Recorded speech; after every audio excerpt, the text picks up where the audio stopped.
자기중심적 삶의 감옥에서 해방되다.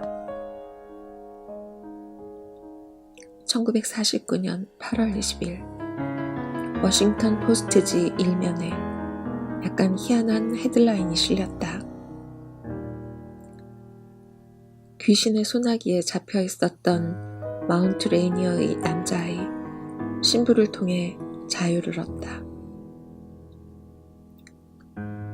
축사가 벌어진 곳은 세인트루이스였지만 이 기사가 워싱턴 포스트지에 대서특필된 것은 13살 된 그 아이가 워싱턴 DC 근처의 소읍인 마운트 레이니어 본토박이었기 때문이다. 로비라는 이름의 이 아이는 무당인 친척 아주머니와 아주 친했었다. 그런데 아주머니가 죽은 후로 로비가 있는 방 안에서 물체들이 날아다니기 시작했다.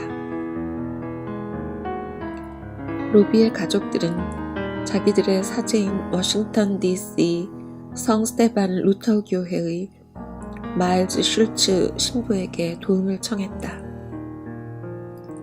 슐츠는 반신반의하면서 로비를 자기 방으로 데려가 관찰했다. 로비가 누워있는 침대가 슐츠 앞에서 흔들리기 시작했다. 슐츠는 매트리스를 바닥에 놓았다.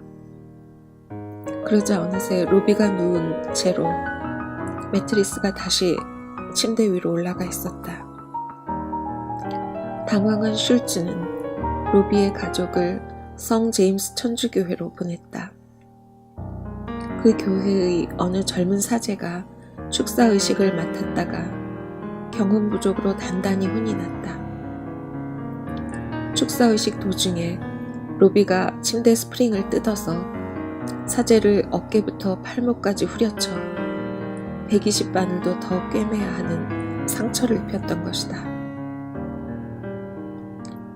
젊은 신부는 좌절감을 느끼고 포기했다. 가족들은 결국 로비를 세인트루이스로 보내 윌리엄 보던 사제 밑에 두고 그에게 축사의식의 재량을 주었다. 진을 빼는 영적 싸움이 6주 동안 이어졌다. 그리고 결국 4월 18일 부활절 다음 날 로비는 자유를 얻었다. 로비는 과거의 기억을 다 잊었지만 메릴랜드의 옛 이웃들은 사정이 달랐다.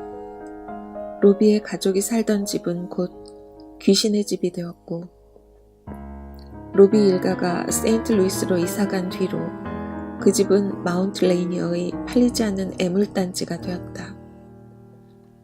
아무도 그 근처에 얼씬거리지 않았다. 결국 마운트 레이니어 당국은 그곳을 공원으로 만들어 아이들의 놀이터를 짓기로 했다.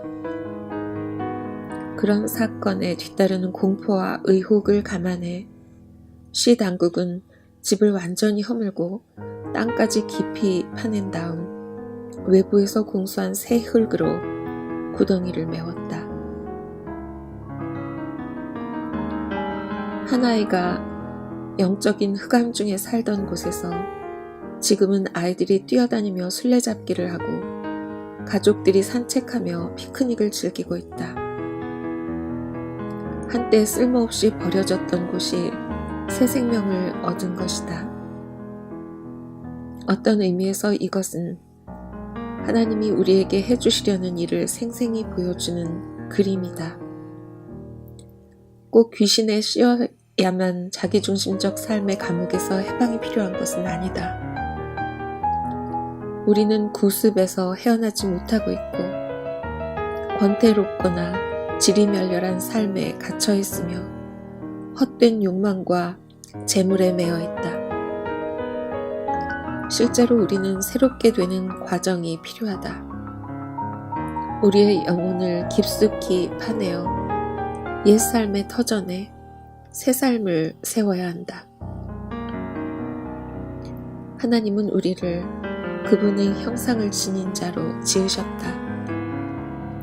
우리는 모두 하나님의 특별한 모습을 반사하는 존재다. C.S. 루이스가 현대의 고전 스크루테이프의 편지에서 지적한 것처럼 그분은 우리를 우리 자신에게서 구하셔서 우리 안에 새 사람을 지으려는 열심이 대단하시다. 고참 귀신 스크루테이프는 부하 워무드에게 이것을 주지시키며 말한다. 그가 자아를 버려야 한다고 했을 때 그 말은 시끄러운 아집을 버린다는 뜻일 뿐이야.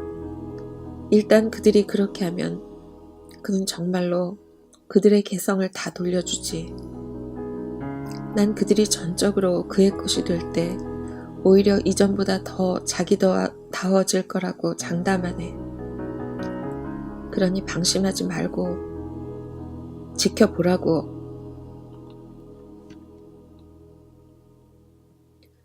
오늘날 영성이라 하면 사람들은 섹스와 쾌락이 없는 무채색 실존을 말하는 줄로 생각한다. 청교도주의를 보는 시각이 왜곡되어 그 실체가 우습게 변질된 것처럼 영성이란 것도 이것저것을 해서는 안 된다는 것으로 곡해되었다. 그러나 선인들이 말하는 성경적 영성은 긍정적인 삶이며 우리가 될 수 있는 모습이다.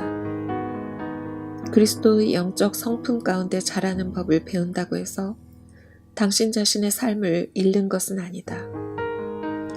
옛 믿음의 선인들이 말했다. 이것이 당신의 삶을 당신에게 돌려주시는 하나님의 우선적인 방법이라고.